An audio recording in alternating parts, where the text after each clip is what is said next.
ਸਤਿ ਸ਼੍ਰੀ ਅਕਾਲ ਜੀ। ਤੁਸੀਂ ਪ੍ਰਾਈਮ ਮਿਨਿਸਟਰ ਟੈਲੀਵਿਜ਼ਨ ਦੇਖ ਰਹੇ ਹੋ। ਦੋਸਤੋ, ਮੈਂ ਹਸਵਰਨ ਸਿੰਘ ਟਹਿਣਾ ਤੇ ਹਰ ਰੋਜ਼ ਦੀ ਤਰ੍ਹਾਂ ਹੀ ਪ੍ਰੋਗਰਾਮ ਖਬਰ ਦੀ ਖਬਰ ਲੈ ਕੇ ਹਾਜ਼ਰ ਹਾਂ। ਪਹਿਲੀ ਵੱਡੀ ਖਬਰ ਦੇ ਵੱਲ ਜਾਣ ਤੋਂ ਪਹਿਲਾਂ ਪੰਜਾਬ ਦੇ ਮੌਸਮ ਦੀ ਹਾਲ ਬਿਆਨੀ। ਪੰਜਾਬ ਦੇ ਕਈ ਹਿੱਸਿਆਂ ਦੇ ਵਿੱਚ ਲੰਘੇ ਕੱਲ੍ਹ ਵੀ ਮੀਂਹ ਪਿਆ। ਜਲੰਧਰ ਦੇ ਵਿੱਚ ਵੀ ਝੜੀ ਲੱਗੀ ਰਹੀ ਆ ਕੁਝ ਕੁ ਘੰਟਿਆਂ ਦੇ ਲਈ। ਮੌਸਮ ਵਿਭਾਗ ਨੇ ਭਵਿੱਖਬਾਣੀ ਕੀਤੀ ਆ ਕਿ ਆਉਂਦੇ 48 ਘੰਟਿਆਂ ਦੇ ਵਿੱਚ ਪੰਜਾਬ ਦੇ ਸਾਰੇ ਹੀ ਹਿੱਸਿਆਂ ਦੇ ਵਿੱਚ ਕਿਤੇ ਦਰਮਿਆਨਾ ਤੇ ਕਿਤੇ ਤੇਜ਼ ਮੋਹਲੇਧਾਰ ਮੀਂਹ ਵਰਨਾ। ਯਾਨੀ ਕਿ ਪੰਜਾਬ ਦੇ ਵਿੱਚ ਕੱਲ੍ਹ ਵੀ ਮੌਸਮ ਸੋਹਣਾ ਰਿਹਾ। ਜਿਹੜੀਆਂ ਥਾਵਾਂ 'ਤੇ ਮੀਂਹ ਨਹੀਂ ਪਿਆ ਉੱਥੇ ਬੱਦਲਵਾਈ ਰਹੀ ਆ, ਪਰ ਪੰਜਾਬ ਦੇ ਬਹੁ ਗਿਣਤੀ ਹਿੱਸੇ ਦੇ ਵਿੱਚ ਵੱਡੇ ਹਿੱਸੇ ਦੇ ਵਿੱਚ ਚਾਦਰ ਭਿਉਂਜਾ ਤਾਂ ਜ਼ਰੂਰ ਰਿਹਾ। ਯਾਨੀ ਕਿ ਸੜਕਾਂ ਗਿੱਲੀਆਂ ਜ਼ਰੂਰ ਹੋਈਆਂ ਤੇ ਕਈ ਹਿੱਸਿਆਂ ਦੇ ਵਿੱਚ ਚੰਗਾ ਮੀਂਹ ਪਿਆ, ਜਿਵੇਂ ਜਲੰਧਰ ਤੇ ਦੁਆਬੇ ਦੇ ਕਈ ਹੋਰ ਹਿੱਸਿਆਂ ਦੇ ਵਿੱਚ। ਮੌਸਮ ਵਿਭਾਗ ਦੀ ਭਵਿੱਖਬਾਣੀ ਇਹ ਵੀ ਹੈ ਕਿ ਉੱਤਰੀ ਭਾਰਤ ਦੇ ਬਾਕੀ ਵੱਖ-ਵੱਖ ਹਿੱਸਿਆਂ ਦੇ ਵਿੱਚ ਵੀ ਆਉਂਦੇ 48 ਘੰਟਿਆਂ ਦੇ ਵਿੱਚ ਚੰਗਾ ਮੀਂਹ ਪੈਣਾ। ਲੋੜ ਵੀ ਹੈ ਇਸ ਵਕਤ ਮੀਂਹ ਵੱਧ ਤੋਂ ਵੱਧ ਪਵੇ, ਕਿਉਂਕਿ ਝੋਨਾ ਪਾਲਣਾ ਉਨਾ ਹੀ ਸੌਖਾ ਹੋਊਗਾ ਜਿੰਨਾ ਵੱਧ ਮੀਂਹ ਪੈਂਦਾ। ਹੁਣ ਜਿਹੜੀ ਪਹਿਲੀ ਵੱਡੀ ਖਬਰ ਹੈ ਉਹ ਹੈਗੀ ਆ ਰੁਲਦੂ ਸਿੰਘ ਮਾਨਸਾ, ਜਿਹੜੇ ਕਿ ਸੀਨੀਅਰ ਕਿਸਾਨ ਆਗੂ ਆ, ਉਹਨਾਂ ਦੇ ਕੈਂਪ ਦੇ ਉੱਤੇ ਕੀਤੇ ਗਏ ਹਮਲੇ ਨਾਲ ਸੰਬੰਧਿਤ। ਪਰ ਉਸ ਤੋਂ ਪਹਿਲਾਂ ਇੱਕ ਕਰੋਨਾ ਮਹਾਮਾਰੀ ਦੀ ਜਾਣਕਾਰੀ ਸਾਂਝੀ ਕਰਨੀ ਬਣਦੀ ਹੈ। ਇਸ ਵਕਤ ਕੇਂਦਰ ਦੀ ਸਰਕਾਰ ਦੇ ਵੱਲੋਂ ਵੀ ਇਹ ਗੱਲ ਕਹੀ ਜਾ ਰਹੀ ਹੈ ਤੇ ਸਾਡਾ ਸਿਹਤ ਮਹਿਕਮਾ ਭਾਵੇਂ ਸੂਬੇ ਦਾ ਹੋਵੇ ਤੇ ਭਾਵੇਂ ਕੇਂਦਰ ਦਾ ਹੋਵੇ, ਉਹ ਵੀ ਇਹ ਗੱਲ ਕਹਿ ਰਿਹਾ ਕਿ ਇੱਕ ਵਾਰ ਫਿਰ ਕਰੋਨਾ ਦੀ ਲਹਿਰ ਆ ਸਕਦੀ ਹੈ। ਯਾਨੀ ਕਿ ਤੀਜੀ ਲਹਿਰ ਭਾਰਤ ਦੇ ਵਿੱਚ ਫਿਰ ਦਸਤਕ ਦੇ ਸਕਦੀ ਹੈ। ਦੋ ਲਹਿਰਾਂ ਦਾ ਅਸੀਂ ਹੁਣ ਤੱਕ ਸਾਹਮਣਾ ਕਰ ਲਿਆ। ਅਕਤੂਬਰ ਨਵੰਬਰ ਦੇ ਮਹੀਨੇ ਤੱਕ ਭਾਰਤ ਦੇ ਵਿੱਚ ਤੀਜੀ ਲਹਿਰ ਆਉਣ ਦੀ ਸੰਭਾਵਨਾ ਪ੍ਰਗਟਾਈ ਗਈ ਹੈ। ਇਹਦੇ ਬਾਬਤ ਇਸ ਕਰਕੇ ਵੀ ਚਿੰਤਾ ਵੱਧ ਰਹੀ ਹੈ ਕਿਉਂਕਿ ਪਿਛਲੇ 24 ਘੰਟਿਆਂ ਦੇ ਵਿੱਚ ਕਰੋਨਾ ਦੇ ਕੇਸਾਂ ਦੀ ਗਿਣਤੀ ਦੇ ਵਿੱਚ ਫਿਰ ਵਾਧਾ ਹੋਇਆ। ਭਾਵੇਂ ਇਹ ਵਾਧਾ ਇਹ ਨਹੀਂ ਕਹਿ ਸਕਦੇ ਜੀ ਕਿ 1 ਲੱਖ ਤੱਕ ਪਹੁੰਚ ਗਿਆ, ਪਰ ਜਿਹੜਾ ਇਹ ਵਾਧਾ ਬੇਸ਼ੱਕ ਕੁਝ ਫੀਸਦੀ ਹੋਇਆ, ਪਰ ਇਸ ਗੱਲ ਦੇ ਉੱਤੇ ਚਿੰਤਾ ਦਾ ਪ੍ਰਗਟਾਵਾ ਜ਼ਰੂਰ ਕਰਨਾ ਬਣਦਾ, ਸੋਚਣਾ ਤੇ ਸਮਝਣਾ ਵੀ ਬਣਦਾ ਕਿ ਜੇਕਰ ਸੱਚੀ ਮੁੱਚੀ ਤੀਜੀ ਲਹਿਰ ਆ ਗਈ, ਸਾਡੇ ਕੋਲੇ ਪ੍ਰਬੰਧ ਕੀ ਹੈ। ਸਿਹਤ ਮਹਿਕਮੇ ਨੇ ਇਹ ਗੱਲ ਕਹੀ ਹੈ ਵੀ ਜਿਹੜੇ ਲੋਕਾਂ ਦੇ ਵੈਕਸੀਨ ਲੱਗੀ ਹੈ ਉਹਨਾਂ ਦਾ ਨੁਕਸਾਨ ਨਾਮਾਤਰ ਹੈ, ਜਿਨ੍ਹਾਂ ਦੇ ਵੈਕਸੀਨ ਨਹੀਂ ਲੱਗੀ ਉਹਨਾਂ ਦਾ ਨੁਕਸਾਨ ਵੱਡੇ ਪੱਧਰ ਤੇ ਹੋ ਸਕਦਾ ਹੈ। ਮਤਲਬ ਕਹਿਣ ਦਾ ਇਹ ਹੈ ਜੀ ਕਿ ਵੱਧ ਤੋਂ ਵੱਧ ਲੋਕਾਂ ਨੂੰ ਵੈਕਸੀਨ ਲਵਾਉਣੀ ਚਾਹੀਦੀ ਹੈ। ਵੈਕਸੀਨ ਤਾਂ ਲੱਗੂਗੀ ਜੇਕਰ ਡਿਸਪੈਂਸਰੀਆਂ ਦੇ ਵਿੱਚ ਜਾਂ ਹਸਪਤਾਲਾਂ ਵਿੱਚ ਜਾਂ ਵੈਕਸੀਨੇਸ਼ਨ ਕੈਂਪਾਂ ਦੇ ਵਿੱਚ ਗਏ ਹੋਏ ਲੋਕਾਂ ਦੇ ਟੀਕਾ ਲੱਗੂਗਾ, ਤੇ ਉਹ ਟੀਕਾ ਹੀ ਇਸ ਵਕਤ ਮਿਲ ਨਹੀਂ ਰਿਹਾ। ਬਹੁਤ ਸਾਰੇ ਮੇਰੇ ਦੋਸਤ ਆ ਜਾਂ ਤੁਹਾਡੇ ਵੀ ਸ਼ਾਇਦ ਸੱਜਣ ਸੁਹੇਲੜੇ ਹੋਣ ਜਿਹੜੇ ਕਿ ਇਸ ਵਕਤ ਵੱਖ-ਵੱਖ ਹਸਪਤਾਲਾਂ ਵਿੱਚ ਜਾਂਦੇ ਜੀ ਕਿ ਸਾਡੇ ਪਹਿਲੀ ਡੋਜ਼ ਜਾਂ ਦੂਜੀ ਡੋਜ਼ ਦਾ ਸਮਾਂ ਹੋ ਗਿਆ ਤੇ ਉਹ ਸਾਡੇ ਲਾ ਦਿਓ। ਉਹ ਕਹਿੰਦੇ ਜੀ ਹਾਲੇ ਤਾਂ ਪਿੱਛੋਂ ਆਈ ਨਹੀਂ ਵੈਕਸੀਨ, ਜਦੋਂ ਆ ਗਈ ਤੁਹਾਨੂੰ ਉਦੋਂ ਦੱਸ ਦਿਆਂਗੇ। ਮੇਰੇ ਕਈ ਦੋਸਤ ਆ ਜਿਹੜੇ 7-7, 8-8, 10-10 ਦਿਨਾਂ ਤੋਂ ਵੱਖ-ਵੱਖ ਹਸਪਤਾਲਾਂ ਵਿੱਚ ਡਿਸਪੈਂਸਰੀਆਂ ਦੇ ਵਿੱਚ ਜਾ ਰਹੇ ਆ, ਪਰ ਉਹਨਾਂ ਨੂੰ ਵੈਕਸੀਨ ਨਹੀਂ ਲੱਗ ਰਹੀ, ਦੂਜੀ ਡੋਜ਼ ਉਹਨਾਂ ਦੇ ਨਹੀਂ ਲੱਗ ਰਹੀ। ਤੇ ਫਿਰ ਆਪਾਂ ਕਿਵੇਂ ਤੀਜੀ ਲਹਿਰ ਦਾ ਮੁਕਾਬਲਾ ਕਰਾਂਗੇ ਜੇਕਰ ਸਾਡੇ ਕੋਲੇ ਵੈਕਸੀਨ ਵੀ ਸਹੀ ਮਾਤਰਾ ਦੇ ਵਿੱਚ ਉਪਲਬਧ ਨਹੀਂ ਆ।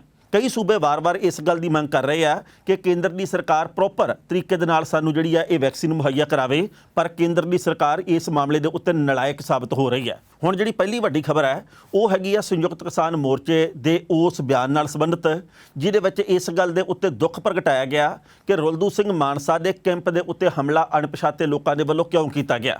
ਜਦੋਂ ਹੁਣ ਟਿਕਰੀ ਬਾਰਡਰ ਦੇ ਉੱਤੇ ਕਿਸਾਨ ਯੂਨੀਅਨ ਉਗਰਾਹਾਂ ਦੀਆਂ ਟਰਾਲੀਆਂ ਖੜੀਆਂ ਬਹੁਤ ਵੱਡੀ ਗਿਣਤੀ ਦੇ ਵਿੱਚ, ਉੱਥੇ ਰੁਲਦੂ ਸਿੰਘ ਮਾਨਸਾ ਦੀ ਜਿਹੜੀ ਜਥੇਬੰਦੀ ਆ ਉਹਨਾਂ ਦੀਆਂ ਟਰਾਲੀਆਂ ਵੀ ਖੜੀਆਂ, ਪਰ ਰਾਤ ਦੇ ਵੇਲੇ ਅਚਾਨਕ ਕੁਝ ਕੁ ਲੋਕ ਜਾਂਦੇ ਆ, ਉਹਨਾਂ ਦੇ ਵੱਲੋਂ ਜਾ ਕੇ ਰੁਲਦੂ ਸਿੰਘ ਮਾਨਸਾ ਦੇ ਕੈਂਪ ਦੇ ਉੱਤੇ ਹਮਲਾ ਕੀਤਾ ਜਾਂਦਾ ਹੈ। ਇੱਕ ਟਰਾਲੀ ਦੇ ਵਿੱਚ ਪਏ ਹੋਏ ਕਿਸਾਨਾਂ ਨੂੰ ਕੁੱਟਿਆ ਮਾਰਿਆ ਜਾਂਦਾ, ਉਹਨਾਂ ਦੇ ਵਿੱਚੋਂ ਇੱਕ ਤਾਂ ਗੰਭੀਰ ਰੂਪ ਦੇ ਵਿੱਚ ਜ਼ਖਮੀ ਵੀ ਕਰ ਦਿੱਤਾ ਜਾਂਦਾ। ਇਹਨਾਂ ਲੋਕਾਂ ਦੇ ਬਾਰੇ ਹਾਲੇ ਤੱਕ ਕੁਝ ਨਹੀਂ ਪਤਾ ਗਾ ਇਹ ਕੌਣ ਸੀ, ਕਿਹੜੀ ਗੱਲੋਂ ਹਮਲਾ ਕਰਕੇ ਗਏ ਆ, ਪਰ ਇਸ ਮਾਮਲੇ ਦੇ ਤਾਰ ਰੁਲਦੂ ਸਿੰਘ ਮਾਨਸਾ ਦੇ ਵੱਲੋਂ ਪਿਛਲੇ ਦਿਨੀ ਸਟੇਜ ਦੇ ਉੱਤੋਂ ਦਿੱਤੇ ਗਏ ਭਾਸ਼ਣ ਨਾਲ ਜੋੜੇ ਜਾ ਰਹੇ ਆ। ਰੁਲਦੂ ਸਿੰਘ ਮਾਨਸਾ ਨੇ ਇਹ ਗੱਲ ਕਹੀ ਸੀ, ਨਾਂ ਨਹੀਂ ਲਿਆ ਉਹਨਾਂ ਨੇ, ਪਰ ਉਹਨਾਂ ਦੇ ਕਹਿਣ ਦਾ ਭਾਵ ਜਿਹੜਾ ਸੀਗਾ ਉਹ ਜਿੱਧਰ ਦੀ ਹੋ ਕੇ ਨਿਕਲਿਆ ਤੇ ਉਹਦੇ ਬਾਰੇ ਆਪਾਂ ਜਾਣਦੇ ਹਾਂ ਕਿ ਜਰਨੈਲ ਸਿੰਘ ਭਿੰਡਰਾਂ ਵਾਲਿਆਂ ਦੇ ਸੰਦਰਭ ਦੇ ਵਿੱਚ ਉਹਨਾਂ ਨੇ ਗੱਲ ਕਹੀ ਸੀ ਨਾਂ ਲਏ ਤੋਂ ਬਿਨਾਂ ਕਿ 25,000 ਮੁੰਡਾ ਮਰਵਾ ਦਿੱਤਾ। ਉਸ ਤੋਂ ਬਾਅਦ ਇਹ ਮਾਮਲਾ ਕਾਫੀ ਵਿਵਾਦ ਫੜ ਗਿਆ। ਉਸ ਤੋਂ ਬਾਅਦ ਰੁਲਦੂ ਸਿੰਘ ਮਾਨਸਾ ਦੀ ਨੁਕਤਾਚੀਨੀ ਵੀ ਹੋਈ, ਆਲੋਚਨਾ ਵੀ ਹੋਣੀ ਸ਼ੁਰੂ ਹੋ ਗਈ। ਉਹਨਾਂ ਦੇ ਵੱਖ-ਵੱਖ ਥਾਵਾਂ ਦੇ ਉੱਤੇ ਖਿਲਾਫ ਬਿਆਨ ਵੀ ਆਉਣੇ ਸ਼ੁਰੂ ਹੋ ਗਏ। ਸੰਯੁਕਤ ਕਿਸਾਨ ਮੋਰਚੇ ਨੇ ਇਸ ਮਾਮਲੇ ਦੇ ਉੱਤੇ ਪ੍ਰੈਸ ਕਾਨਫਰੰਸ ਕੀਤੀ, ਮੀਟਿੰਗ ਵੀ ਕੀਤੀ ਤੇ ਉਸ ਤੋਂ ਬਾਅਦ 15 ਦਿਨ ਦੇ ਲਈ ਰੁਲਦੂ ਸਿੰਘ ਨੂੰ ਸੰਯੁਕਤ ਕਿਸਾਨ ਮੋਰਚੇ ਵੱਲੋਂ ਸਸਪੈਂਡ ਕਰ ਦਿੱਤਾ ਗਿਆ। ਤੇ ਮੈਨੂੰ ਨਿੱਜੀ ਤੌਰ ਦੇ ਉੱਤੇ ਇਹ ਗੱਲ ਠੀਕ ਲੱਗੀ ਕਿ ਰੁਲਦੂ ਸਿੰਘ ਮਾਨਸਾ ਹੋਰਾਂ ਨੇ ਆਪਣੀ ਇਸ ਗੱਲ ਦੇ ਉੱਤੇ ਮਾਫੀ ਵੀ ਮੰਗੀ। ਉਹਨਾਂ ਨੇ ਕਿਹਾ ਜੀ ਕਿ ਮੇਰੇ ਕਹਿਣ ਦਾ ਮਤਲਬ ਇਹ ਨਹੀਂ ਸੀ ਜਿਵੇਂ ਕਿ ਬਣਾ ਦਿੱਤਾ ਗਿਆ। ਚਲੋ ਬਾਅਦ ਦੇ ਵਿੱਚ ਉਹ ਜੋ ਮਰਜ਼ੀ ਕਹਿਣ, ਪਰ ਜੋ ਉਹਨਾਂ ਨੇ ਕਿਹਾ ਉਹ ਵੀ ਲੋਕਾਂ ਦੇ ਸਮਝ ਦੇ ਵਿੱਚ ਆਉਂਦਾ। ਪਰ ਜੇਕਰ ਗੱਲ ਕਹੀ ਗਈ ਤਾਂ ਮਾਫੀ ਮੰਗ ਲਈ ਤੇ ਇਹਦੇ ਵਰਗੀ ਰੀਸ ਕੋਈ ਨਹੀਂ। ਪਰ ਜਦੋਂ ਹੁਣ ਸੁੱਤੇ ਪਏ ਕਿਸਾਨਾਂ ਦੇ ਉੱਤੇ ਹਮਲਾ ਕੀਤਾ ਗਿਆ, ਇਹਨੂੰ ਕਿਸੇ ਵੀ ਪਾਸਿਓਂ ਸਿਆਣਪ ਵਾਲੀ ਗੱਲ ਨਹੀਂ ਕਿਹਾ ਜਾ ਸਕਦਾ। ਕੇਂਦਰ ਦੀ ਸਰਕਾਰ, ਬਹੁਤ ਸਾਰੀਆਂ ਏਜੰਸੀਆਂ ਤਾਂ ਇਸ ਗੱਲ ਦੇ ਉੱਤੇ ਟੇਕ ਲਾਈ ਬੈਠੀਆਂ ਵੀ ਇਹ ਆਪਸ ਦੇ ਵਿੱਚ ਕਦੋਂ ਭਿੜਨਗੇ, ਕਦੋਂ ਇਹ ਆਪਸ ਦੇ ਵਿੱਚ ਕਿਸਾਨ ਤੇ ਮਜ਼ਦੂਰ ਜੁੰਡੋ ਜੁੰਡੀ ਹੋਣਗੇ, ਕਦੋਂ ਵੱਖ-ਵੱਖ ਵਿਚਾਰਧਾਰਾਵਾਂ ਵਾਲੇ ਲੋਕ ਆਪਸ ਦੇ ਵਿੱਚ ਬਹਿਸਬਾਜ਼ੀ ਦਾ ਸ਼ਿਕਾਰ ਹੋਣਗੇ, ਕਦੋਂ ਇਹ ਇੱਕ ਦੂਜੇ ਦੀਆਂ ਲੱਤਾਂ ਖਿੱਚਣਗੇ ਤੇ ਕਦੋਂ ਇਹ ਜੂਤ ਪਤਾਣ ਖੜਕਾਉਣਗੇ। ਇਸ ਗੱਲ ਨੂੰ, ਉਹਨਾਂ ਦੀ ਇਸ ਆਸ ਨੂੰ ਅਸੀਂ ਪੂਰਾ ਨਾ ਹੋਣ ਦੇਈਏ। ਮੈਂ ਇਸ ਗੱਲ ਦੀ ਬਿਲਕੁਲ ਵਕਾਲਤ ਕਰਦਾ ਕਿ ਬੰਦੇ ਨੂੰ ਤੋਲ ਕੇ ਬੋਲਣਾ ਚਾਹੀਦਾ। ਉਹ ਗੱਲ ਸਭਨਾਂ ਦੇ ਉੱਤੇ ਲਾਗੂ ਹੁੰਦੀ ਹੈ। ਜਦੋਂ ਕੋਈ ਮੰਚ ਦੇ ਉੱਤੇ ਖੜਾ ਹੁੰਦਾ, ਉਹਦੀ ਵਿਚਾਰਧਾਰਾ ਕਿਸੇ ਵੀ ਤਰ੍ਹਾਂ ਦੀ ਹੋ ਸਕਦੀ ਹੈ, ਪਰ ਜਿਨ੍ਹਾਂ ਨੂੰ ਸੁਣਾਉਣਾ ਉਹਨਾਂ ਦੀ ਵਿਚਾਰਧਾਰਾ ਵੀ ਹੋ ਸਕਦਾ ਵੀ ਉਹਦੇ ਖਿਲਾਫ ਹੋਵੇ ਜਿਹੜੀ ਗੱਲ ਉਹ ਮੂੰਹ ਦੇ ਵਿੱਚੋਂ ਕੱਢਣ ਲੱਗਿਆ। ਇਸ ਕਰਕੇ ਤੋਲ ਕੇ ਬੋਲਣਾ ਚਾਹੀਦਾ। ਪਰ ਜਦੋਂ ਗੱਲ ਹੋ ਗਈ, ਜਦੋਂ ਮਾਫੀ ਮੰਗ ਲਈ ਗਈ, ਜਦੋਂ ਸਸਪੈਂਡ ਕਰ ਦਿੱਤਾ ਗਿਆ ਤੇ ਉਸ ਤੋਂ ਬਾਅਦ ਜਿਹੜਾ ਇਹ ਹਮਲਾ ਕੀਤਾ, ਇਹ ਹਮਲਾ ਕਰਵਾਇਆ ਕਿੰਨਾ ਨਹੀਂ ਹੋਇਆ, ਇਸ ਹਮਲੇ ਦੇ ਪਿਛਲੀ ਕਹਾਣੀ ਕੀ ਹੋਈ, ਇਸ ਹਮਲੇ ਦੇ ਪਿਛਲਾ ਸੱਚ ਕੀ ਹੈ, ਇਸ ਹਮਲੇ ਤੋਂ ਬਾਅਦ ਕਿਸਾਨ ਅੰਦੋਲਨ ਦੇ ਵਿੱਚ ਕਿਤੇ ਕੋਈ ਫਿੱਕ ਪਾਉਣ ਦੀ ਕੋਸ਼ਿਸ਼ ਤਾਂ ਨਹੀਂ ਕੀਤੀ ਜਾ ਰਹੀ। ਬਹੁਤ ਸਾਰੇ ਲੋਕਾਂ ਦੇ ਮਨਾਂ ਦੇ ਵਿੱਚ ਇਹ ਸਵਾਲ ਪੈਦਾ ਹੁੰਦੇ ਆ। ਗੱਲ ਇਹ ਨਹੀਂ ਕਿ ਰੁਲਦੂ ਸਿੰਘ ਮਾਨਸਾ ਦੀ ਟਰਾਲੀ ਦੇ ਵਿੱਚ ਸੁੱਤੇ ਪਏ ਲੋਕਾਂ ਤੇ ਹਮਲਾ ਹੋਇਆ। ਕੱਲ੍ਹ ਨੂੰ ਰਾਜੇਵਾਲ ਜਥੇਬੰਦੀ ਹੈ ਜਿਹੜੀ, ਉਹਨਾਂ ਦੇ ਲੋਕਾਂ ਦੇ ਉੱਤੇ ਹਮਲਾ ਹੋਵੇ ਤਾਂ ਵੀ ਇਹ ਬਹੁਤ ਮਾੜੀ ਗੱਲ ਹੈ। ਕੱਲ੍ਹ ਨੂੰ ਕਿਸੇ ਮਜ਼ਦੂਰ ਜਥੇਬੰਦੀ ਦੇ ਉੱਤੇ ਹਮਲਾ ਹੋਵੇ, ਇਹ ਵੀ ਬਹੁਤ ਮਾੜੀ ਗੱਲ ਹੈ। ਕੱਲ੍ਹ ਨੂੰ ਉਗਰਾਹਾਂ ਗਰੁੱਪ ਦੇ ਉੱਤੇ ਹਮਲਾ ਹੋਵੇ, ਇਹ ਵੀ ਬਹੁਤ ਮਾੜੀ ਗੱਲ ਹੈ।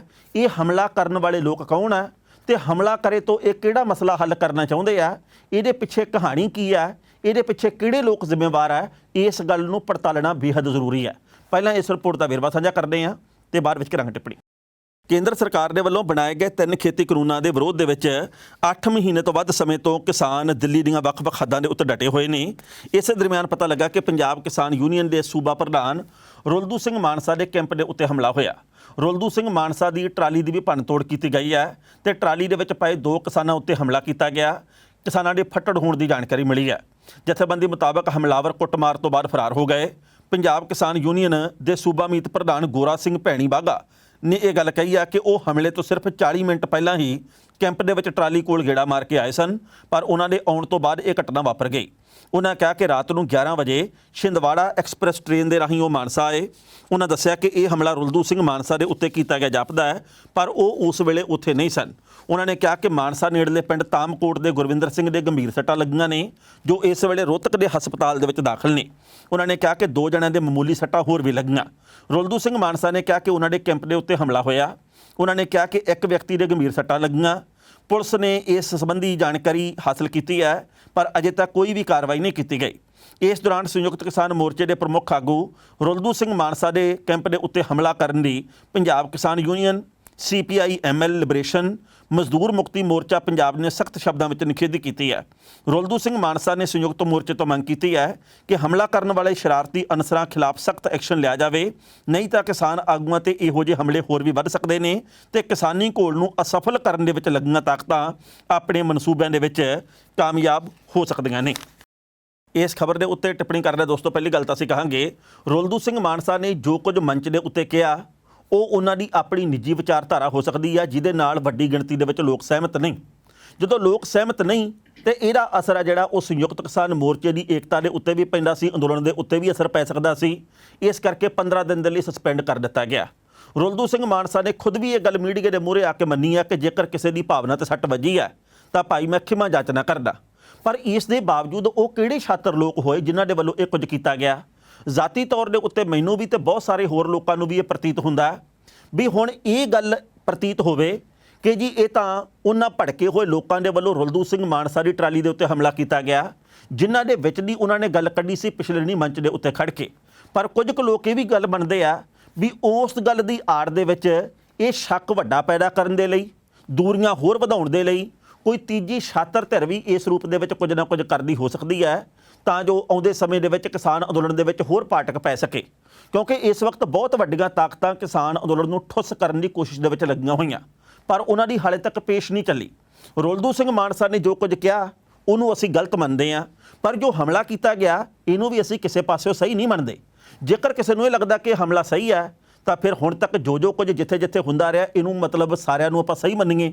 ਸੋ ਕਹਿਣ ਦਾ ਭਾਵ ਇਹ ਹੈ ਜੀ ਕਿ ਇਸ ਵਕਤ ਕਿਸਾਨਾਂ ਨੂੰ ਪਹਿਰਾ ਵੀ ਦੇਣਾ ਪਏਗਾ, ਰਾਤ ਨੂੰ ਕਿਸੇ ਦੇ ਉੱਤੇ ਹੋਰ ਵੀ ਹਮਲਾ ਹੋ ਸਕਦਾ, ਮਜ਼ਦੂਰਾਂ ਨੂੰ ਇਸ ਵਕਤ ਰਾਖੀ ਵੀ ਕਰਨੀ ਪਊਗੀ, ਕਿਸਾਨ ਜਥੇਬੰਦੀਆਂ ਨੂੰ ਏਕੇ ਦੇ ਵਿੱਚ ਵੀ ਰਹਿਣਾ ਪਊਗਾ। ਤੇ ਸਭ ਤੋਂ ਵੱਡੀ ਗੱਲ ਇਹ ਹੈ ਵੀ ਮੰਚ ਦੇ ਉੱਤੇ ਖੜ ਕੇ ਜਿਹੜਾ ਵੀ ਬੋਲਦਾ, ਭਾਵੇਂ ਉਹ ਕੋਈ ਮਜ਼ਦੂਰ ਆਗੂ ਆ, ਭਾਵੇਂ ਕਿਸਾਨ ਆਗੂ ਆ, ਭਾਵੇਂ ਕੋਈ ਵੀ ਹੋਰ ਹੈਗਾ, ਉਹਨੂੰ ਤੋਲ ਕੇ ਬੋਲਣਾ ਪਊਗਾ। ਜੇਕਰ ਉਹ ਤੋਲ ਕੇ ਨਹੀਂ ਬੋਲੂਗਾ ਤਾਂ ਨਤੀਜੇ ਚੰਗੇ ਤੋਂ ਉਲਟ ਨਿਕਲਦੇ ਆ। ਜੇਕਰ ਕਿਸੇ ਨੇ ਮੀਡੀਆ ਦੇ ਵਿੱਚ ਕੋਈ ਇੰਟਰਵਿਊ ਕਰਨੀ ਆ ਉੱਥੇ ਵੀ ਸ਼ਬਦਾਂ ਦੀ ਮਰਿਆਦਾ ਨੂੰ ਸਮਝਣਾ ਪਊਗਾ। ਕਈ ਵਾਰ ਅਸੀਂ ਤੱਤੇ ਰੌਂ ਦੇ ਵਿੱਚ ਮੂੰਹ ਦੇ ਵਿੱਚੋਂ ਸ਼ਬਦ ਕੱਢ ਬੈਠੇ ਆ, ਬਾਅਦ ਦੇ ਵਿੱਚ ਉਹਦੇ ਚੰਗੇ ਤੋਂ ਉਲਟਾ ਨਤੀਜੇ ਨਿਕਲਦੇ ਆ।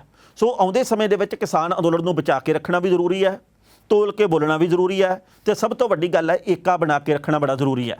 ਕਿਸਾਨਾਂ ਦੀ, ਕਿਸਾਨ ਆਗੂਆਂ ਦੀ ਇੱਕ ਦੂਜੇ ਦੇ ਨਾਲ ਕਿਸੇ ਗੱਲੋਂ ਵੀ ਤੂੰ ਮੈਂ ਹੋ ਸਕਦੀ ਆ, ਘਰਾਂ ਦੇ ਵਿੱਚ ਵੀ ਹੁੰਦੀ ਹੈ, ਵਿਚਾਰਧਾਰਕ ਮਤਭੇਦ ਪੈਦਾ ਹੋ ਸਕਦੇ ਆ, ਪਰ ਮਨਭੇਦ ਕਿਸੇ ਪਾਸੇ ਨਹੀਂ ਪੈਦਾ ਹੋਣੇ ਚਾਹੀਦੇ। ਗੁਰਨਾਮ ਸਿੰਘ ਚੜੂਨੀ ਦੇ ਉੱਤੇ ਅਨੁਸ਼ਾਸਨੀ ਕਾਰਵਾਈ ਕੀਤੀ ਗਈ, ਆਪਣੀ ਥਾਂ ਦੇ ਉੱਤੇ ਠੀਕ ਗੱਲ ਕਹਿ ਦਿਆਂਗੇ।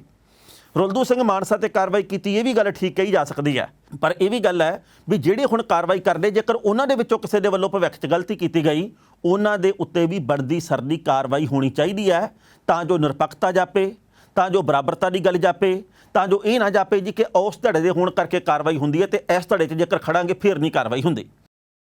ਜਿਸ ਦਿਨ ਨਵਜੋਤ ਸਿੰਘ ਸਿੱਧੂ ਨੇ ਪ੍ਰਧਾਨਗੀ ਦਾ ਅਹੁਦਾ ਸੰਭਿਆ, ਜਦੋਂ ਉਹ ਕਾਂਗਰਸ ਭਵਨ ਚੰਡੀਗੜ੍ਹ ਦੇ ਵਿੱਚ ਮੰਚ ਦੇ ਉੱਤੇ ਖੜ੍ਹ ਕੇ ਤੇ ਅਸੀਂ ਬੋਲਦੇ ਸੁਣੇ ਆ, ਤੇ ਉਸ ਦਿਨ ਇਉਂ ਪ੍ਰਤੀਤ ਹੁੰਦਾ ਸੀ ਕਿ ਕੈਪਟਨ ਅਮਰਿੰਦਰ ਸਿੰਘ ਦੇ ਨਾਲ ਇਹਨਾਂ ਦੀ ਕਦੇ ਸੁਰ ਨਹੀਂ ਰਲਣੀ, ਛੇਤੀ ਕਿਤੇ ਤਾਂ ਬਿਲਕੁਲ ਨਹੀਂ ਰਲਣੀ। ਪਰ ਜਿਸ ਤਰੀਕੇ ਦੇ ਨਾਲ ਲੰਘੇ ਕੱਲ੍ਹ ਨਵਜੋਤ ਸਿੰਘ ਸਿੱਧੂ 4 ਕਾਰਜਕਾਰੀ ਪ੍ਰਧਾਨਾਂ ਨੂੰ ਨਾਲ ਲੈ ਕੇ ਕੈਪਟਨ ਅਮਰਿੰਦਰ ਸਿੰਘ ਦੇ ਨਾਲ ਕਈ ਘੰਟੇ ਮੁਲਾਕਾਤ ਕਰਕੇ ਆਏ ਆ, ਉਸ ਤੋਂ ਬਾਅਦ ਕਈ ਤਰ੍ਹਾਂ ਦੇ ਸਿਆਸੀ ਸਮੀਕਰਨ ਹੋਰ ਪ੍ਰਤੀਤ ਹੋ ਰਹੇ ਆ। ਇਉਂ ਲੱਗਦਾ ਜੀ ਕਿ ਹੁਣ ਕੜੱਤਣ ਮੁੱਕ ਜਾਣੀ ਆ।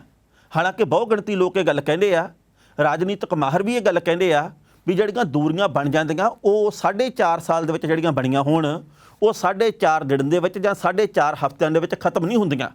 ਪਰ ਨਵਜੋਤ ਸਿੰਘ ਸਿੱਧੂ ਤੇ ਕੈਪਟਨ ਅਮਰਿੰਦਰ ਸਿੰਘ ਨੇ ਪੰਜਾਬ ਦੇ ਵੱਖ-ਵੱਖ ਮੁੱਦਿਆਂ ਤੇ ਚਰਚਾ ਵੀ ਕੀਤੀ ਹੈ, ਤੇ ਚਰਚਾ ਕਰਨ ਤੋਂ ਬਾਅਦ ਇੱਕ ਨਵੀਂ ਗੱਲ ਸਾਹਮਣੇ ਆਈ ਹੈ ਕਿ ਨਵਜੋਤ ਸਿੰਘ ਸਿੱਧੂ ਨੇ ਕੈਪਟਨ ਅਮਰਿੰਦਰ ਸਿੰਘ ਦੇ ਹੱਥ ਦੇ ਵਿੱਚ ਇੱਕ ਚਿੱਠੀ ਫੜਾਈ ਹੈ। ਉਸ ਚਿੱਠੀ ਦੇ ਵਿੱਚ ਕੀ ਲਿਖਿਆ, ਹੁਣ ਮੁੱਦਾ ਇਹ ਖੜਾ ਹੋ ਗਿਆ। ਅਸਲ ਦੇ ਵਿੱਚ ਇਸ ਚਿੱਠੀ ਦੇ ਵਿੱਚ ਸਿੱਧੂ ਨੇ ਲਿਖਿਆ ਵੀ ਪੰਜਾਬ ਦੇ ਫਲਾਣੇ ਮੁੱਦਿਆਂ ਦੇ ਉੱਤੇ ਸਰਕਾਰ ਨੂੰ ਕੰਮ ਕਰਨਾ ਚਾਹੀਦਾ।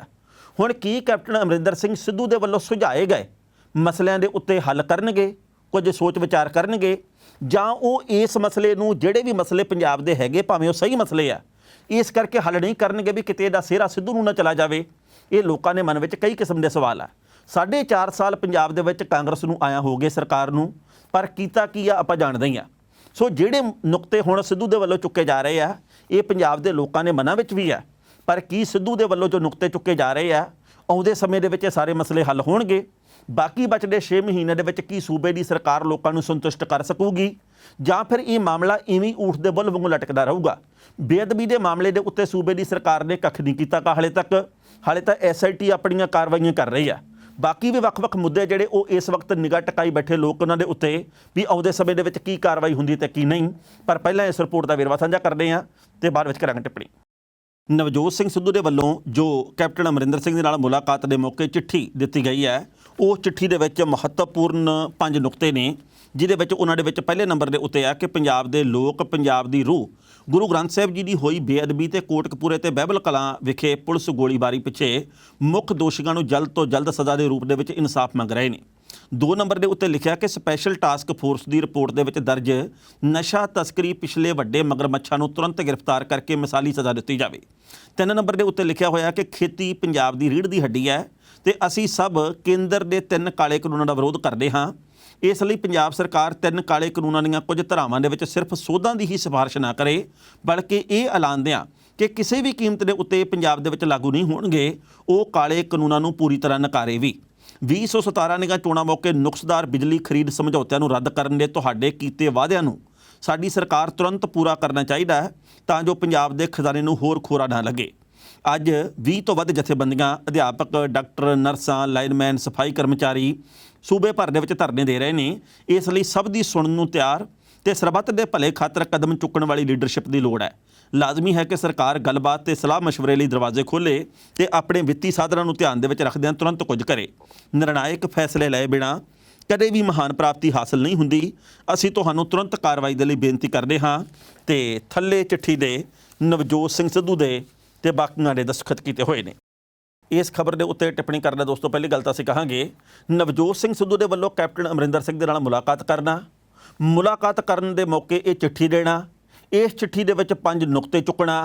ਉਸ ਤੋਂ ਬਾਅਦ ਇਸ ਗੱਲ ਦੀ ਆਸ ਕੀਤੀ ਜਾ ਰਹੀ ਹੈ ਕਿ ਕੈਪਟਨ ਅਮਰਿੰਦਰ ਸਿੰਘ ਦੇ ਉੱਤੇ ਇਹ ਇੱਕ ਦਬਾਅ ਬਣਾਉਣ ਦੀ ਕੋਸ਼ਿਸ਼ ਹੈ ਕਿ ਪੰਜਾਬ ਦੇ ਮਸਲੇ ਹੱਲ ਕਰੋ। ਇਸ ਹਾਲਾਤ ਦੇ ਵਿੱਚ ਜੇਕਰ ਕੈਪਟਨ ਅਮਰਿੰਦਰ ਸਿੰਘ ਮਸਲੇ ਹੱਲ ਨਹੀਂ ਕਰਦੇ ਤਾਂ ਇਹਦੇ ਨਾਲ ਕੈਪਟਨ ਅਮਰਿੰਦਰ ਸਿੰਘ ਦੀ ਕਿਰਕਰੀ ਹੋਣੀ ਸੁਭਾਵਕ ਹੈ। ਤੇ ਇਹਦੇ ਨਾਲ ਨਵਜੋਤ ਸਿੰਘ ਸਿੱਧੂ ਦਾ ਪੱਖ ਹੋਰ ਉੱਤੇ ਜਾਣ ਦੀ ਆਸ ਹੈ ਕਿ ਉਹ ਵਾਰ-ਵਾਰ ਪੰਜਾਬ ਦੇ ਮੁੱਖ ਮੰਤਰੀ ਨੂੰ ਬੇਨਤੀ ਕਰਦੇ ਰਹੇ ਆ, ਆਪਦੇ ਵੱਲੋਂ ਕਹਿੰਦੇ ਰਹੇ ਆ, ਚਿੱਠੀਆਂ ਦਿੰਦੇ ਰਹੇ ਆ ਕਿ ਮਸਲੇ ਪੰਜਾਬ ਦੇ ਤੇ ਇਹ ਹੱਲ ਕਰਨੇ ਚਾਹੀਦੇ ਆ। ਇਹ ਪੰਜੇ ਦੇ ਪੰਜੇ ਮਸਲੇ ਉਹ ਆ ਜਿਹੜੇ ਪੰਜਾਬ ਦੇ ਬੱਚੇ ਦੇ ਜ਼ਿਹਨ ਦੇ ਵਿੱਚ ਗੂੰਜਦੇ ਆ ਕਿ ਯਾਰ ਇਹਨਾਂ ਮਸਲਿਆਂ ਦਾ ਹੱਲ ਕਿਉਂ ਨਹੀਂ ਨਿਕਲਿਆ। ਪਰ ਮੈਨੂੰ ਨਿੱਜੀ ਤੌਰ ਤੇ ਜਾਪਦਾ ਕਿ ਜੇਕਰ ਕੈਪਟਨ ਅਮਰਿੰਦਰ ਸਿੰਘ ਇਹ ਸ਼ਾਇਦ ਸੋਚਦੇ ਹੋਣਗੇ ਵੀ ਜਿਵੇਂ ਇਹ ਮਸਲੇ ਹੱਲ ਕਰਨਾ ਚਿੱਠੀ ਤੋਂ ਬਾਅਦ, ਤਾਂ ਇਹਦਾ ਸਿਹਰਾ ਕਿਹਨੂੰ ਜਾਣਾ? ਸਿੱਧੂ ਹੋਰਾਂ ਨੂੰ, ਕਿ ਸਿੱਧੂ ਹੋਰਾਂ ਨੇ ਚਿੱਠੀ ਦਿੱਤੀ, ਦਬਾਅ ਬਣਾਇਆ, ਕਾਰਜਕਾਰੀ ਪ੍ਰਧਾਨ ਵੀ ਨਾਲ ਸੀ, ਤਾਂ ਕਰਕੇ ਮਸਲੇ ਹੱਲ ਕਰਨੇ ਪਏ ਆ। ਸੋ ਆਉਂਦੇ ਸਮੇਂ ਦੇ ਵਿੱਚ ਕੀ ਕੈਪਟਨ ਅਮਰਿੰਦਰ ਸਿੰਘ 6 ਮਹੀਨਿਆਂ ਦੇ ਵਿੱਚ ਮਸਲੇ ਹੱਲ ਕਰ ਸਕਣਗੇ, ਇਹਦੇ ਵੱਲ ਇੱਕ ਤਾਂ ਨਿਗਾਹ ਟਿਕੀ ਰਹਿਣੀ ਆ। ਇੱਕ ਸਭ ਤੋਂ ਵੱਡੀ ਹੈਰਾਨੀ ਵਾਲੀ ਗੱਲ ਸਾਹਮਣੇ ਆਈ ਆ ਹਰੀਸ਼ ਰਾਵਤ ਦੇ ਉਸ ਬਿਆਨ ਦੇ ਰੂਪ ਦੇ ਵਿੱਚ, ਜਿਨ੍ਹਾਂ ਨੇ ਇਹ ਗੱਲ ਕਹੀ ਆ ਮੀਡੀਆ ਦੇ ਵਿੱਚ ਕਿ ਮੈਂ ਨਿੱਜੀ ਤੌਰ ਦੇ ਉੱਤੇ ਕੋਸ਼ਿਸ਼ਾਂ ਬਹੁਤ ਕੀਤੀਆਂ ਸਿੱਧੂ ਤੇ ਕੈਪਟਨ ਅਮਰਿੰਦਰ ਸਿੰਘ ਵਿਚਲੀਆਂ ਤਰੇੜਾਂ ਖਤਮ ਕਰਨ ਦੇ ਲਈ, ਪਰ 100% ਕਾਮਯਾਬ ਨਹੀਂ ਹੋਇਆ। ਉਹਨਾਂ ਨੇ ਇਹ ਗੱਲ ਕਹੀ ਹੈ ਜੀ ਕਿ ਨਵਜੋਤ ਸਿੰਘ ਸਿੱਧੂ ਦਾ ਅੰਦਾਜ਼ ਤੇ ਕੈਪਟਨ ਅਮਰਿੰਦਰ ਸਿੰਘ ਦਾ ਤਜਰਬਾ 2022 ਦੇ ਵਿੱਚ ਦੋਵੇਂ ਚੀਜ਼ਾਂ ਸਾਨੂੰ ਬਰਾਬਰ ਚਾਹੀਦੀਆਂ। ਪਰ ਉਹਨਾਂ ਨੇ ਇੱਕ ਹੋਰ ਬੜੀ ਵੱਡੀ ਗੱਲ ਕਹੀ ਹੈ ਜਿਹਦੇ ਵੱਲ ਸਭ ਦਾ ਧਿਆਨ ਜਾਣਾ ਕੁਦਰਤੀ ਹੈ। ਉਹ ਕਹਿੰਦੇ ਜੀ ਕਿ ਹੋ ਸਕਦਾ ਹੈ ਵੀ ਕਾਂਗਰਸ ਆ ਜਿਹੜੀ ਉਹ ਐਤਕੀ ਬਿਨਾਂ ਸੀਐਮ ਦੇ ਚਿਹਰੇ ਦੇ ਚੋਣ ਲੜੇ, ਹਾਈ ਕਮਾਨ ਆਪੇ ਤੈਅ ਕਰੇ ਵੀ ਕਿਹਨੂੰ ਮੁੱਖ ਮੰਤਰੀ ਬਣਾਉਣਾ। ਉਹਨਾਂ ਨੇ ਕਿਹਾ ਜੀ ਕਿ ਕੈਪਟਨ ਅਮਰਿੰਦਰ ਸਿੰਘ ਦੀ ਅਗਵਾਈ ਦੇ ਵਿੱਚ ਚੋਣਾਂ ਲੜੀਆਂ ਜਾਣਗੀਆਂ, ਪਰ ਸਿੱਧੂ ਦੇ ਹੱਥ ਦੇ ਵਿੱਚ ਕਮਾਨ ਹੋਊਗੀ ਸਾਰੀ। ਤੇ ਮੈਨੂੰ ਨਿੱਜੀ ਤੌਰ ਤੇ ਜਾਪਦਾ ਨਹੀਂ ਹੈ ਕਿ ਕੈਪਟਨ ਅਮਰਿੰਦਰ ਸਿੰਘ ਇਸ ਗੱਲ ਦੇ ਉੱਤੇ ਸਹੀ ਪਾਉਣਗੇ, ਕਿਉਂਕਿ ਉਹ ਵੀ ਇਹ ਜਾਣਦੇ ਹੋਣਗੇ ਕਿ ਜੇਕਰ ਮੈਨੂੰ ਸੀਐਮ ਦਾ ਚਿਹਰਾ ਨਹੀਂ ਐਲਾਨਿਆ ਜਾਂਦਾ 2022 ਦੇ ਵਿੱਚ, ਤਾਂ ਮਤਲਬ ਇਹ ਹੈ ਕਿ ਜਿੱਤਣ ਤੋਂ ਬਾਅਦ ਮੈਨੂੰ ਪਰੇ ਹੀ ਕਰਨਾ, ਤੇ ਜਦੋਂ ਮੈਨੂੰ ਪਰੇ ਹੀ ਕਰਨਾ ਤੇ ਫਿਰ ਮੈਂ ਇਹਨਾਂ ਦੀ ਗੱਲ ਦੇ ਵਿੱਚ ਹੁਣ ਕਿਉਂ ਆਵਾਂ। ਮੈਨੂੰ ਨਿੱਜੀ ਤੌਰ ਤੇ ਜਾਪਦਾ ਵੀ ਕੈਪਟਨ ਅਮਰਿੰਦਰ ਸਿੰਘ ਇਹ ਗੱਲ ਕਦੇ ਨਹੀਂ ਕਰਨਗੇ ਕਿ ਭਾਈ ਚਿਹਰਾ ਮੇਰਾ ਵੀ ਵਰਤਿਆ ਜਾਵੇ ਜਾਂ ਚੋਣਾਂ ਲੜੀਆਂ ਜਾਣ ਬਿਨਾਂ ਚਿਹਰੇ ਤੋਂ, ਤੇ ਉਸ ਤੋਂ ਬਾਅਦ ਇਹ ਗੱਲ ਕਹੀ ਜਾਵੇ ਕਿ ਸਿੱਧੂ ਹੋਰਾਂ ਨੂੰ ਸੀਐਮ ਬਣਾ ਦਿੰਦੇ ਆ। ਸੋ ਆਉਂਦੇ ਸਮੇਂ ਦੇ ਵਿੱਚ ਕਾਂਗਰਸ ਦੇ ਵਿੱਚ ਬਹੁਤ ਕੁਝ ਹੋਣਾ ਬਾਕੀ ਹੈ। ਮੈਨੂੰ ਲੱਗਦਾ ਜੀ ਕਿ ਆਉਂਦੇ ਸਮੇਂ ਦੇ ਵਿੱਚ ਕਾਂਗਰਸ ਦੇ ਵਿੱਚ ਹੋਰ ਵੀ ਕਲੇਸ਼ ਵਧੂਗਾ। ਜਿਸ ਤਰੀਕੇ ਨਾਲ ਸੁਨੀਲ ਜਾਖੜ ਦੇ ਵੱਲੋਂ ਵੇਣੂ ਗੋਪਾਲ ਹੋਰਾਂ ਨੂੰ, ਕੈਪਟਨ ਅਮਰਿੰਦਰ ਸਿੰਘ ਨੂੰ, ਸੋਨੀਆ ਗਾਂਧੀ ਨੂੰ ਰਾਣਾ ਸੋਢੀ ਦੇ ਖਿਲਾਫ ਚਿੱਠੀ ਲਿਖੀ ਗਈ ਹੈ ਦੋਹਰੇ ਮੁਆਵਜ਼ੇ ਦੇ ਮਾਮਲੇ ਦੇ ਵਿੱਚ, ਤੇ ਸ਼ਰਾਬ ਫੈਕਟਰੀ ਪਿਛਲੀ ਸਰਕਾਰ ਦੇ ਮੌਕੇ ਲਾਇਸੈਂਸ ਉਹਨਾਂ ਨੂੰ ਕਿਵੇਂ ਮਿਲ ਗਿਆ ਸ਼ਰਾਬ ਫੈਕਟਰੀ ਦਾ, ਇਸ ਮਾਮਲੇ ਦੇ ਵੀ ਆਉਂਦੇ ਸਮੇਂ ਦੇ ਵਿੱਚ ਕਾਫੀ ਭਖਣ ਦੇ ਅਸਾਰ ਆ। ਸੋ ਜਾਪਦਾ ਇਹ ਵੀ ਕਾਂਗਰਸ ਦੇ ਵਿੱਚ ਹੋਰ ਵੀ ਪਟਾਕੇ ਪੈਣੇ ਆ। ਪੰਜਾਬ ਦੇ ਲੋਕਾਂ ਦੇ ਮਸਲੇ ਜਿਉਂ ਦੀ ਤਿਉਂ ਆ, ਪਰ ਇਸ ਵਕਤ ਕਾਂਗਰਸ ਦਾ ਕਲੇਸ਼ ਮੁੱਕਦਾ ਆਪਣਾ ਵੀ ਨਹੀਂ, ਤੇ ਜਿਹੜੇ ਲੋਕਾਂ ਦੇ ਮਨ ਦੇ ਵਿੱਚ ਸਵਾਲ ਆ ਉਹਦੇ ਉੱਤੇ ਵੀ ਕੁਝ ਨਹੀਂ ਕੀਤਾ ਜਾ ਰਿਹਾ। ਰਾਕੇਸ਼ ਟਕੈਤ ਹੋਰਾਂ ਦੇ ਵੱਲੋਂ ਲੰਘੇ ਕੱਲ੍ਹ ਇੱਕ ਬਹੁਤ ਵੱਡਾ ਬਿਆਨ ਜਾਰੀ ਕੀਤਾ ਗਿਆ। ਉਹਨਾਂ ਨੇ ਕਿਹਾ ਜੀ ਕਿ ਯੂਪੀ ਦੇ ਵਿੱਚ ਅਸੀਂ ਇੱਕ ਵੀ ਵੋਟ, ਕਿਸਾਨਾਂ ਦੀ ਇੱਕ ਵੀ ਵੋਟ ਬੀਜੇਪੀ ਦੇ ਪੱਖ ਦੇ ਵਿੱਚ ਜਾਣ ਨਹੀਂ ਦੇਵਾਂਗੇ। ਲਖਨਊ ਦੇ ਵਿੱਚ ਅਸੀਂ ਇੱਕ ਬਹੁਤ ਵੱਡਾ ਮੰਚ ਬਣਾ ਰਹੇ ਹਾਂ, ਲਖਨਊ ਦੇ ਵਿੱਚ ਬਹੁਤ ਵੱਡਾ ਧਰਨਾ ਪ੍ਰਦਰਸ਼ਨ ਸ਼ੁਰੂ ਕਰ ਰਹੇ ਹਾਂ। ਜਿਵੇਂ ਦਿੱਲੀ ਦੇ ਬਾਰਡਰਾਂ ਦੇ ਉੱਤੇ ਹਜ਼ਾਰਾਂ ਲੱਖਾਂ ਦੀ ਗਿਣਤੀ 'ਚ ਕਿਸਾਨ ਬੈਠੇ ਆ, ਲਖਨਊ ਦੇ ਵਿੱਚ ਵੀ ਇਵੇਂ ਬੈਠ ਕੇ ਸਾਰੇ ਰਾਹ ਅਸੀਂ ਬੰਦ ਕਰ ਦੇਣੇ ਆ। ਉਹਨਾਂ ਨੇ ਕਿਹਾ ਜੀ ਕਿ ਜੇਕਰ ਕੇਂਦਰ ਦੀ ਸਰਕਾਰ ਇਹ ਸੋਚਦੀ ਹੈ ਵੀ ਕਿਸਾਨਾਂ ਨੂੰ ਦਬਕਾ ਲਾਂਗੇ, ਕਿਸਾਨ ਭਜਾ ਲਿਆਂਗੇ, ਕਿਸਾਨ ਪਿੱਛੇ ਮੁੜ ਜਾਣਗੇ, ਕਿਸਾਨ ਹੌਸਲਾ ਪਸਤ ਕਰਕੇ ਬਹਿ ਜਾਣਗੇ, ਇਹ ਗੱਲ ਨਾ ਤਾਂ ਹੋਈ ਹੈ ਤੇ ਨਾ ਆਉਂਦੇ ਸਮੇਂ ਦੇ ਵਿੱਚ ਹੋਣ ਦੀ ਆਸ ਹੈ। ਉਹਨਾਂ ਨੇ ਹੋਰ ਕਿਹੜੀਆਂ ਗੱਲਾਂ ਕਹੀਆਂ ਵੀ ਆਉਂਦੇ ਸਮੇਂ ਦੇ ਵਿੱਚ ਅਸੀਂ ਕਿਹੜੀ ਯੋਜਨਾ ਉਲੀਕੀ ਹੈ। ਪਹਿਲਾਂ ਇਸ ਰਿਪੋਰਟ ਦਾ ਵੇਰਵਾ ਤੇ ਫਿਰ ਕਰਾਂਗੇ ਟਿੱਪਣੀ। ਖੇਤੀ ਕਾਨੂੰਨਾਂ ਖਿਲਾਫ ਕਿਸਾਨਾਂ ਦਾ ਅੰਦੋਲਨ ਇੱਕ ਵਾਰ ਫਿਰ ਜ਼ੋਰ ਫੜਨ ਲੱਗਾ। ਜੰਤਰ ਮੰਤਰ ਤੇ ਕਿਸਾਨ ਸੰਸਦ ਚੱਲ ਰਹੀ ਹੈ, ਜਿੱਥੇ ਅੱਗੇ ਦੀ ਰਣਨੀਤੀ ਤੈਅ ਕੀਤੀ ਜਾ ਰਹੀ ਹੈ, ਤੇ ਕਿਸਾਨ ਨੇਤਾ ਰਾਕੇਸ਼ ਟਕੈਤ ਲਗਾਤਾਰ ਵੱਖ-ਵੱਖ ਸੂਬਿਆਂ ਦਾ ਦੌਰਾ ਵੀ ਕਰ ਰਹੇ ਨੇ। ਇਹ ਸਭ ਦਰਮਿਆਨ ਇੱਕ ਵਾਰ ਫਿਰ ਰਾਕੇਸ਼ ਟਕੈਤ ਨੇ ਮੋਦੀ ਸਰਕਾਰ ਨੂੰ ਆਪਣੇ ਇਰਾਦਿਆਂ ਬਾਰੇ ਜਾਣੂ ਕਰਵਾਇਆ। ਟਕੈਤ ਨੇ ਕਿਹਾ ਕਿ ਉਹ ਚੋਣ ਲੜਨ ਦੀ ਯੋਜਨਾ ਨਹੀਂ ਬਣਾ ਰਹੇ, ਕਿਉਂਕਿ ਮੋਰਚੇ ਦਾ ਇੱਕਮਾਤਰ ਉਦੇਸ਼ ਬੀਜੇਪੀ ਨੂੰ ਸੱਤਾ ਤੋਂ ਹਟਾਉਣਾ ਹੈ ਤੇ ਨਵੀਂ ਸਰਕਾਰ ਮੋਦੀ ਸਰਕਾਰ ਵੱਲੋਂ ਬਣਾਏ ਗਏ 3 ਵਿਵਾਦ ਪੂਰਵਕ ਖੇਤੀ ਕਾਨੂੰਨਾਂ ਨੂੰ ਰੱਦ ਕਰ ਸਕੇ। ਬਾਕੀ ਕਿਸਾਨ ਨੇਤਾਵਾਂ ਨੇ ਵੀ ਕਿਹਾ ਕਿ ਅਸੀਂ ਸੱਤਾਧਾਰੀ ਬੀਜੇਪੀ ਦੇ ਨਾਲ ਜੰਗ ਦੇ ਵਿੱਚ ਹਾਂ ਤੇ ਦੇਸ਼ ਦਾ ਇੱਕ ਵੀ ਕਿਸਾਨ ਭਵਿੱਖ ਦੇ ਵਿੱਚ ਇਸ ਪਾਰਟੀ ਨੂੰ ਵੋਟ ਨਹੀਂ ਪਾਵੇਗਾ। ਸਾਡੀ ਸਿੱਧੀ ਸਾਦੀ ਰਾਜਨੀਤੀ ਉਹਨਾਂ ਲੋਕਾਂ ਨੂੰ ਸਮਰਥਨ ਦੇਣਾ ਹੈ ਜੋ ਬੀਜੇਪੀ ਨੂੰ ਹਰਾਉਣ ਦੇ ਵਿੱਚ ਸਮਰੱਥ ਨੇ। ਅਸੀਂ ਇਸ ਨੂੰ ਬੰਗਾਲ ਦੇ ਵਿੱਚ ਵੀ ਕੀਤਾ ਤੇ 2022 ਦੇ ਵਿੱਚ ਯੂਪੀ ਤੇ ਉੱਤਰਾਖੰਡ ਦੇ ਵਿੱਚ ਵੀ ਦੁਹਰਾਵਾਂਗੇ। ਟਕੈਤ ਨੇ ਮੀਡੀਆ ਨਾਲ ਗੱਲਬਾਤ ਕਰਦਿਆਂ ਕਿਹਾ ਕਿ ਪ੍ਰਧਾਨ ਮੰਤਰੀ ਦਾ ਦਾਅਵਾ ਹੈ ਕਿ 3 ਖੇਤੀ ਕਾਨੂੰਨਾਂ ਵਿੱਚ ਕਿਸਾਨ ਵਿਰੋਧੀ ਕੁਝ ਵੀ ਨਹੀਂ। ਇਹ ਪ੍ਰਧਾਨ ਮੰਤਰੀ ਦਾ ਬਹੁਤ ਵੱਡਾ ਝੂਠ ਹੈ। 3 ਕਾਨੂੰਨਾਂ ਦੇ ਵਿੱਚੋਂ ਇੱਕ ਦੇ ਵਿੱਚ ਕਿਹਾ ਗਿਆ ਕਿ ਕਿਸਾਨਾਂ ਨੂੰ ਕੰਟਰੈਕਟ ਫਾਰਮਿੰਗ ਦੇ ਤਹਿਤ ਕਾਰਪੋਰੇਟਾਂ ਨਾਲ ਖਾਦ, ਬੀਜ, ਕੀਟਨਾਸ਼ਕ ਤੇ ਹੋਰ ਔਜ਼ਾਰ ਖਰੀਦਣੇ ਪੈਣਗੇ। ਇਹਦੇ ਵਿੱਚ ਇਹ ਵੀ ਗੱਲ ਕਹੀ ਗਈ ਹੈ ਕਿ ਕਿਸਾਨਾਂ ਨੂੰ ਇਹਨਾਂ ਚੀਜ਼ਾਂ ਨੂੰ ਖਰੀਦਣ ਦੇ ਲਈ, ਕਰਜ਼ ਲੈਣ ਦੇ ਲਈ ਬੈਂਕਾਂ ਦੇ ਨਾਲ ਸਮਝੌਤਾ ਕਰਨਾ ਪਵੇਗਾ। ਇਸ ਖਬਰ ਦੇ ਉੱਤੇ ਟਿੱਪਣੀ ਕਰਦਿਆਂ ਪਹਿਲੀ ਗੱਲ ਤਾਂ ਇਹ ਕਹਾਂਗੇ ਕਿ ਰਾਕੇਸ਼ ਟਕੈਤ ਹੋਰਾਂ ਦੇ ਵੱਲੋਂ ਤੇ ਬਾਕੀ ਕਿਸਾਨ ਜਥੇਬੰਦੀਆਂ ਦੇ ਵੱਲੋਂ ਇੱਕ ਸੁਰਤਾ ਦੇ ਵਿੱਚ ਇਹ ਗੱਲ ਕਹੀ ਜਾ ਰਹੀ ਹੈ ਕਿ ਪੱਛਮੀ ਬੰਗਾਲ ਦੀ ਤਰਜ਼ ਦੇ ਉੱਤੇ ਅਸੀਂ ਯੂਪੀ ਦੇ ਵਿੱਚ ਬੀਜੇਪੀ ਨੂੰ ਭਾਜੜ ਪਾਵਾਂਗੇ। ਯੂਪੀ ਦੇ ਵਿੱਚ ਬੀਜੇਪੀ ਇਸ ਵਕਤ ਹਿੱਲੀ ਪਈ ਹੈ। ਇੱਕ ਤਾਂ ਯੋਗੀ ਆਦਿੱਤਿਆਨਾਥ ਦੀ ਕੈਬਨਿਟ ਦੇ ਵਿੱਚ ਆਪਸੀ ਕਲੇਸ਼ ਬਹੁਤ ਹੈ। ਦੂਜੀ ਗੱਲ ਇਹ ਪੰਚਾਇਤੀ ਚੋਣਾਂ ਦੇ ਵਿੱਚ ਵੀ ਮਨ ਚਾਹੀ ਉਹਨਾਂ ਨੂੰ ਸਫਲਤਾ ਨਹੀਂ ਮਿਲੀ। ਤੀਜੀ ਗੱਲ ਇਹ ਹੈ ਕਿ ਪੱਛਮੀ ਯੂਪੀ ਦੇ ਵਿੱਚ ਸਿਰ ਚੜ੍ਹ ਕੇ ਬੋਲ ਰਿਹਾ ਕਿਸਾਨ ਅੰਦੋਲਨ। ਇਹਨਾਂ ਸਾਰੀਆਂ ਗੱਲਾਂ ਤੋਂ ਇਸ ਵਕਤ ਬੀਜੇਪੀ ਡਰੀ ਹੋਈ ਹੈ, ਮੋਦੀ ਸਰਕਾਰ ਡਰੀ ਹੋਈ ਹੈ। ਉਹਨਾਂ ਨੂੰ ਇਸ ਗੱਲ ਦਾ ਡਰ ਵਾਰ-ਵਾਰ ਸਤਾ ਰਿਹਾ ਜੀ ਕਿਤੇ ਸਾਡੀਆਂ ਜੜ੍ਹਾਂ ਦੇ ਵਿੱਚ ਤੇਲ ਚੋਣ ਦਾ ਕੰਮ ਨਾ ਕਰ ਦੇਣ ਕਿਸਾਨ। ਤੇ ਇਹ ਕੁਝ ਹੋਣਾ ਸੁਭਾਵਿਕ ਵੀ ਹੈ ਕਿਉਂਕਿ ਕੇਂਦਰ ਦੀ ਸਰਕਾਰ ਹਰ ਰੋਜ਼ ਕਿਸਾਨਾਂ ਨੂੰ ਚੜਾਉਂਦੀ ਹੈ। ਮੈਨੂੰ ਲੰਘੇ ਕੱਲ ਦੁੱਖ ਵੀ ਹੋਇਆ ਤੇ ਹੈਰਾਨੀ ਵੀ ਹੋਈ। ਪ੍ਰਧਾਨ ਮੰਤਰੀ ਸਾਹਿਬ ਇਹ ਗੱਲ ਕਹਿੰਦੇ ਕਿ ਸਾਡੀ ਪਾਰਟੀ ਦੇ ਸਾਰੇ ਨੇਤਾਵਾਂ ਨੂੰ ਦੇਸ਼ ਦੇ ਜਨ ਤੱਕ ਬੱਚੇ ਤੱਕ ਇਹ ਗੱਲ ਪਹੁੰਚਾਉਣੀ ਚਾਹੀਦੀ ਹੈ ਕਿ ਵਿਰੋਧੀ ਧਿਰਾਂ ਸਦਨ ਦੀ ਕਾਰਵਾਈ ਨੂੰ ਚੱਲਣ ਨਹੀਂ ਦੇ ਰਹੀਆਂ। ਤੇ ਚੱਲਣ ਕਿਹੜੇ ਦੀ ਮੁੱਦਿਆਂ ਦੇ ਉੱਤੇ ਦੇ ਰਹੀਆਂ? ਇੱਕ ਤਾਂ ਪੈਗਾਸਸ ਜਸੂਸੀ ਮਾਮਲਾ, ਦੂਜਾ 3 ਖੇਤੀ ਕਾਨੂੰਨਾਂ ਦਾ ਮਾਮਲਾ, ਤੀਜਾ ਹੈਗਾ ਜੀ ਕਿ ਤੇਲ ਦੀਆਂ ਕੀਮਤਾਂ 'ਚ ਵਾਧਾ ਹੋ ਗਿਆ, ਚੌਥਾ ਹੈਗਾ ਜੀ ਕਿ ਬਾਕੀ ਮਹਿੰਗਾਈ ਦੇ ਸਿਖਰ ਕਰ ਦਿੱਤੀ ਹੈ ਜਿਹਦੇ ਕਰਕੇ ਲੋਕਾਂ ਦਾ ਬੁਰਾ ਹਾਲ ਹੋਇਆ ਪਿਆ। ਇਹ ਵੀ ਲੋਕਾਂ ਦੇ ਮੁੱਦੇ ਹੀ ਆ। ਪ੍ਰਧਾਨ ਮੰਤਰੀ ਸਾਹਿਬ ਇਹ ਗੱਲ ਕਹਿੰਦੇ ਕਿ ਲੋਕਾਂ ਨੂੰ ਜਾਗਰੂਕ ਕਰੋ ਵੀ ਸੱਤਾਧਾਰੀ ਧਿਰ ਨੂੰ ਕਿਵੇਂ ਪਰੇਸ਼ਾਨ ਕੀਤਾ ਜਾ ਰਿਹਾ ਵਿਰੋਧੀ ਪਾਰਟੀਆਂ ਦੇ ਵੱਲੋਂ ਪਾਰਲੀਮੈਂਟ ਦੇ ਵਿੱਚ, ਪਰ ਕਿਹੜੇ ਮੁੱਦਿਆਂ ਦੇ ਉੱਤੇ ਨੁਕਤੇ ਚੁੱਕੇ ਜਾ ਰਹੇ ਆ ਇਹਦੇ ਬਾਬਤ ਉਹਨਾਂ ਦੇ ਵੱਲੋਂ ਕਦੇ ਸਮਾਂ ਨਹੀਂ ਕੱਢਿਆ ਜਾ ਰਿਹਾ। ਸ਼ਾਇਦ ਕਦੇ ਮਨ ਕੀ ਬਾਤ ਕਰਨ, ਆਪਦੇ ਮਨ ਦੀਆਂ ਗੱਲਾਂ ਕਰਕੇ ਤੇ ਫਿਰ ਚਲੇ ਜਾਣ ਤੇ ਜਨ ਕੀ ਬਾਤ ਉਹਨਾਂ ਦੇ ਵੱਲੋਂ ਨਾ ਸੁਣੀ ਜਾਵੇ। ਖਬਰਾਂ ਦੋਸਤੋ ਕਈ ਹੋਰ ਵੀ ਸਨ ਪਰ ਜੋ ਵਕਤ ਦੀ ਘਾਟ ਹੈ ਇਹ ਰੁਕਣ ਦਾ ਇਸ਼ਾਰਾ ਕਰ ਰਹੀ ਹੈ। ਕੱਲ੍ਹ ਨੂੰ ਇਸੇ ਵੇਲੇ ਖਬਰ ਦੀ ਖਬਰ ਲੈ ਕੇ ਫਿਰ ਹਾਜ਼ਰ ਹੋਵਾਂਗੇ। ਉਦੋਂ ਤੱਕ ਲਈ ਆਗਿਆ ਦਿਓ। ਬਹੁਤ ਮਿਹਰਬਾਨੀ।